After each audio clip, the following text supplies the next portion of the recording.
On June 22, 2020, President Trump issued another executive order or proclamation banning immigration to the U.S. until the end of the year or December 31st, 2020. He has also extended that ban to certain people who have temporary non-immigrant working visas.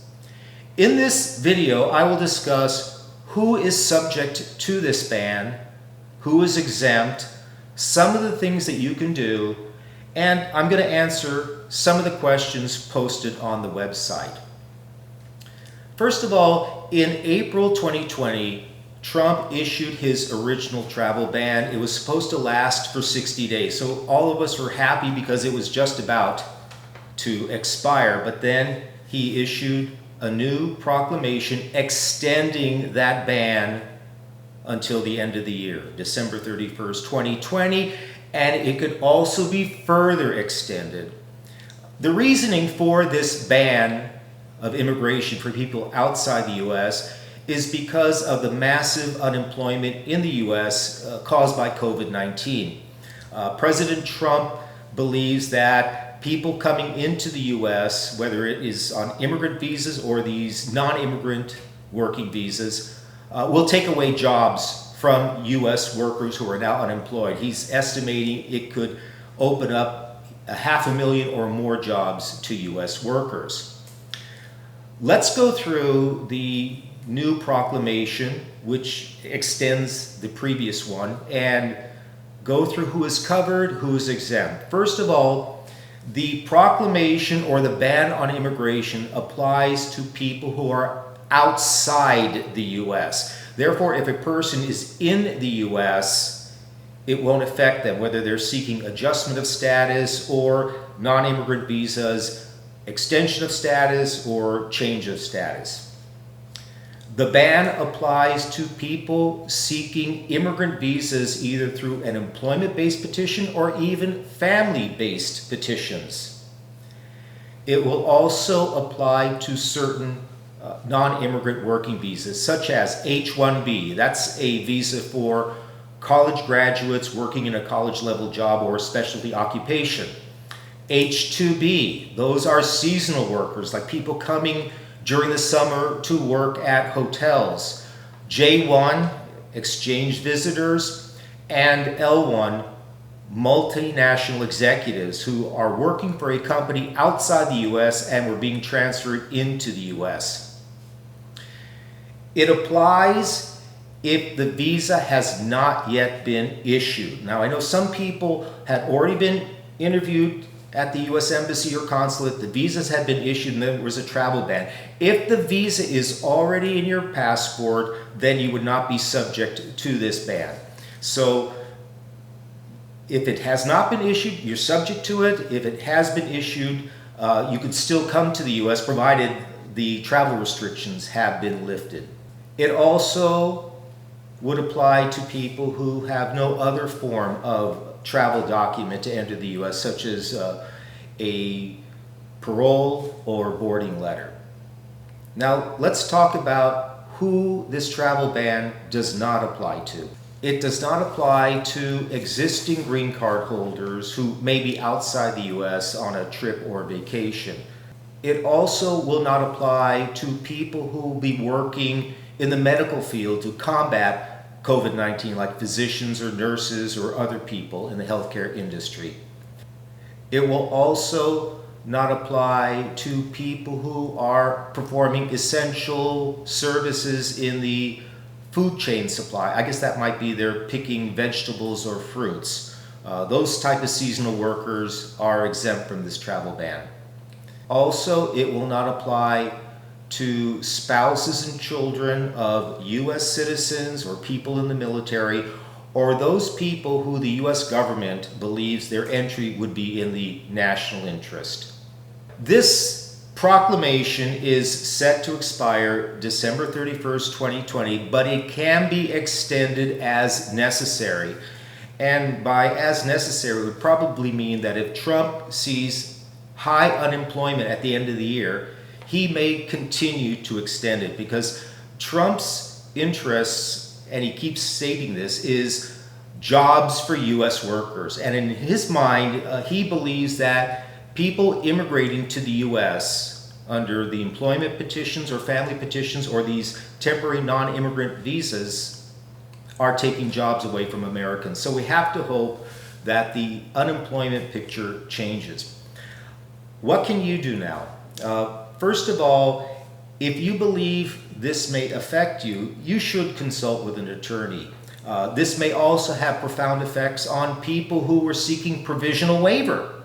Provisional waiver are where a person is not eligible to obtain a green card in the U.S. and they have to leave the U.S. and apply overseas. I think that this travel ban or this proclamation may prevent them from being able to travel and come back. So if you are applying for a provisional waiver, you may also want to see an attorney to see if now is the right time or if it is safe to travel. I would still encourage people to continue to process their cases. The National Visa Center and the embassies are still moving forward with the cases. They are sending out notices to fill out the forms. Still continue to apply. And also, if you have any questions about the scope of this proclamation or whether you are subject to it or exempt, you should also see an attorney. I'm also encouraged that I already have some questions on the website about this proclamation. So let me read a few or answer a few. First, we have Evelyn, who is asking about whether this will affect citizenship interviews. I would say no, it would not. Why? Because the proclamation only affects people who are outside the U.S. applying for immigrant visas or certain non-immigrant working visas like the H-1s. It doesn't affect the citizenship interviews. With the interviews, you just have to watch and monitor how the USCIS offices are opening and scheduling those interviews. Next question is from Imelda. How about I just finished the interview, but the visa was not yet issued, sort of like they needed to provide additional documents. I would say in that case, they would be subject to this proclamation and may not be able to come to the U.S. at least until next year. Why? Because the proclamation covers people where the visa has not yet been issued. So if you do not have a visa in your passport, whether it's the immigrant visa or these temporary non-immigrant working visas already in your passport, you may be subject to this ban. However, if you are in the U.S., let me emphasize again, if you are in the U.S. and you are eligible for adjustment of status or for the non-immigrant visas, extension of status or change of status, this proclamation would not affect you because you are inside the U.S. The proclamation or the ban only applies to those who are outside the U.S. who want to come into the U.S. and do not yet have the visa in their passport. I have another question, same question, but it's from Marissa and Gina. F2B, that's single adult child of immigrant, and they are waiting for their interview.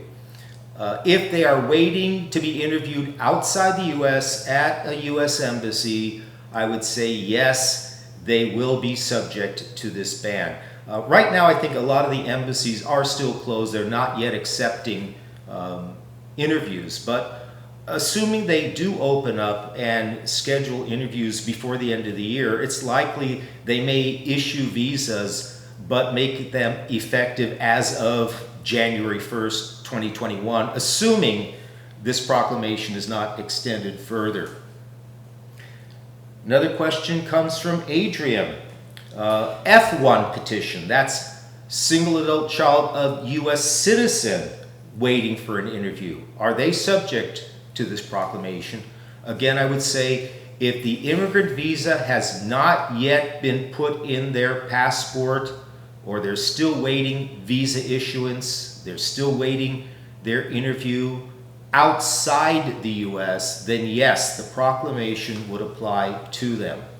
But again, if you are in the US, if you are eligible to adjust status in the US or file for extension or change of status with your non-immigrant visas, you would not be subject to the proclamation because you're inside the US.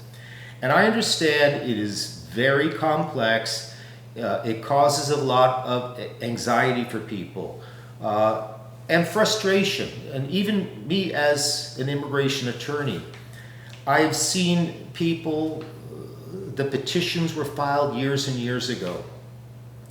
The people waited, followed the rules, followed the laws outside the US, and now their priority dates are current. They are eligible for their visas.